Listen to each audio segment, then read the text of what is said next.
आजकल जो है कि हमारा मेन कंसर्न है एयर पोल्यूशन का। ये जो हम पराली जलाते हैं या जो पटाखे चलाते हैं, आजकल जो है शादियों का सीज़न भी है, और शादियों में जहाँ तक मैं सोचता हूँ, शादियों में खुशी का इजहार करना चाहिए, न कि हमें पोल्यूशन करना चाहिए। ये पटाखे चलाने से पोल्यूशन ज़्यादा होता है, और जब पोल्यूशन होता है तो आँखों की समस्याएं आती हैं, जनरल प्रॉब्लम भी आती हैं। जैसे जो दमा के मरीज़ होते हैं, बेचारों को दमा उखड़ जाता है, दमे की वजह से परेशानी, सांस लेने में भी उनको दिक्कत आती है। जहाँ तक आई का कंसर्न है, आई में हमारे उनको फॉरेन बॉडी सेंसेशन होती है, जलन हो जाती है आँखों में, आँखें लाल हो जाती हैं हमारी, जो कि इट्सेल्फ एक मेजर प्रॉब्लम है।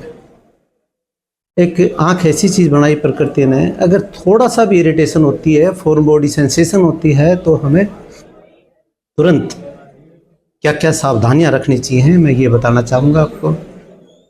नंबर 1 तो हमें उसको रब नहीं करना चाहिए, आँख को मसले नहीं। उसमें हो सकता है उसमें कोई फॉरेन बॉडी हो और आप उसको मसल लो तो कॉर्निया पे घाव हो जाएंगे हमारे।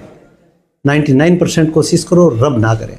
फिर भी मन करे तो उसको साफ पानी से धोया जा सकता है, ठंडे पानी से धो सकते हैं। अगर उसमें कोई फॉरेन बॉडी होगी आपकी तो निकल जाएगी, उसका सूदिंग इफेक्ट होता है। ये जितने भी एलर्जीज हैं, ये हमारे एलर्जिक कंजक्टिवाइटिस करते हैं, जो कि एयर पोल्यूशन में होते हैं हमारे। तो इन सारी चीज़ों के लिए हमें क्या ध्यान रखना चाहिए कि जब भी हमें कोई दिक्कत होती है तो हमें गॉगल्स का इस्तेमाल करना चाहिए। पोल्यूशन एरिया से तुरंत हट जाना चाहिए। जैसे कोई शादी में जा रहे हो तो उससे दूर हो जाओ, ताकि वो पोल्यूशन आपको अफेक्ट ना करे। और इम्पोर्टेंट इसमें है कि कोई भी दिक्कत होती है तो तुरंत आई सर्जन से चेक कराएं या हमारे ऑप्थेल्मिक असिस्टेंट से चेक करा लें। बिना किसी की कंसल्ट के आँख में कोई भी दवाई ना डालें, क्योंकि आँखें प्रकृति ने बहुत ही सेंसिटिव चीज़ें बनाई है। अगर इसमें एक बारी किसी भी दवाई का, कोई गलत दवाई का साइड इफ़ेक्ट आ गया, उसको ठीक करना बड़ा मुश्किल हो जाता है। मैं जनसाधारण हर एक व्यक्ति से रिक्वेस्ट करता हूँ, जब भी आँख में कोई दिक्कत होती है तो तुरंत आई सर्जन से चेक कर लें। जो हमारी आजकल जो हमारे यहाँ 99% जो आते हैं ना आई के मरीज, वो कहते हैं जी हमें हरे रंग की शीशी दे दो। हरे रंग की शीशी का मतलब होता है कि eye drops, that is natural I tears. ये हमारी जो प्रकृति ने दिए हैं आई टीयर्स हैं, उसकी कंपोजिशन के अकॉर्डिंग सेम है जो हमारे यहाँ यूज़ करते हैं। तो इसको बोलते हैं हमारी जनरल भाषा में हरे रंग की शीशी दे दो, जो कि हमारी आँखों के लिए ठीक होती हैं। क्योंकि जो पोल्यूशन है ये ड्राई आई भी करता है, हमारी आँखों में जो प्रकृति ने जो टीयर्स दिए हैं वो भी सूख जाते हैं हमारे। तो उसको प्रिवेंट करने के लिए ये हम यहाँ ग्रीन रंग की शीशी देते हैं हर व्यक्ति को। अंत में मैं ये कहना चाहता हूँ, कोई भी दिक्कत होती है बेझिझक आई सर्जन के पास जाएं और अपनी आँखों को चेकअप करवाएं। मेरा नाम दलबीर सिंह है। आज अचानक से जैसे ही धुंध पड़ी है, ये एक सोचने का विषय है, क्योंकि अभी तक लोगों के एसी भी बंद नहीं हुए हैं और अचानक धुंध, ये सब प्रदूषण का कारण है, विशेष कारण, जो कि न तो सरकार इस पर कोई ध्यान दे रही है, नहीं आम पब्लिक। मेन मुख्य कारण है परालियों को जलाना। ये कहीं ना कहीं जो किसान ये कह रहे हैं, ये सरकार से कोई मानसिकता इनकी सही नहीं है, ये वही लोग कर रहे हैं। परेशानी आँखों में जैसे जलन होना और जैसे दमा, सांस लेने में दिक्कत, ये गैस चैम्बर बन गया पूरा देश। इस पर सरकार को तुरंत कोई एक्शन लेना चाहिए। धन्यवाद।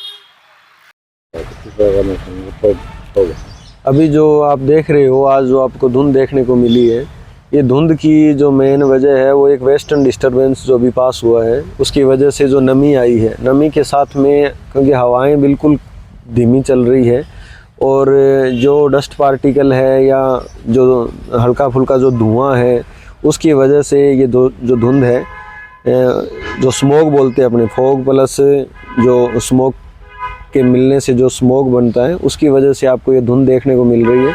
और अभी आगे आने वाले 2-3 दिन में एक और वेस्टर्न डिस्टर्बेंस पास करेगा, उसकी वजह से फिर 1-2 दिन आपको धुंध देखने को मिलेगी। और अभी जो अधिकतम तापमान है वो 2 डिग्री सेल्सियस के आसपास कम हुआ है, 31 डिग्री सेल्सियस के आसपास आ गया है, जो पहले 33 डिग्री सेल्सियस के आसपास था। तो जो अभी गेहूं के लिए जो बिजाई के लिए उचित तापमान है उसके नियर अबाउट है, ये 30 डिग्री के आसपास आ चुका है। तो किसान भाई जी अभी समय की जो बिजाई चल रही है, क्योंकि 20-25 नवंबर तक समय की बिजाई का जो समय है जो वो चल रहा है, तो किसान भाई अपनी बुआई पूरी कर सकते हैं। उसके बाद में फिर पछेती बुआई का समय स्टार्ट हो जाएगा। तो अब से पहले जो अगेती बुआई के समय जो 2-3 डिग्री टेम्परेचर अधिक था, उसकी वजह से ये हमारी तरफ से सजेशन था अगर कोई किसान भाई रुक सकता है 2-4 दिन के लिए, तो वो 2-4 दिन रुक के बिजाई करें, क्योंकि उस टाइम जो तापमान था वो 33 डिग्री सेल्सियस से अधिक था।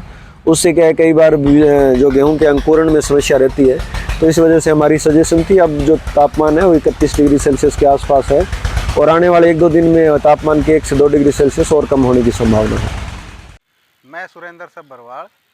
मैं सुबह के मौसम के हिसाब से बहुत ज़्यादा मौसम ख़राब है, रात का ही मौसम ख़राब है। मौसम में बहुत ज़्यादा स्मॉग है, सांस लेने में तकलीफ़ हो रही है। अंदर भी अगर दरवाजे बंद है ना तो भी अंदर भी से वो आ रही थी और विजिबिलिटी बहुत कम है, दिखाई कुछ नहीं दे रहा है।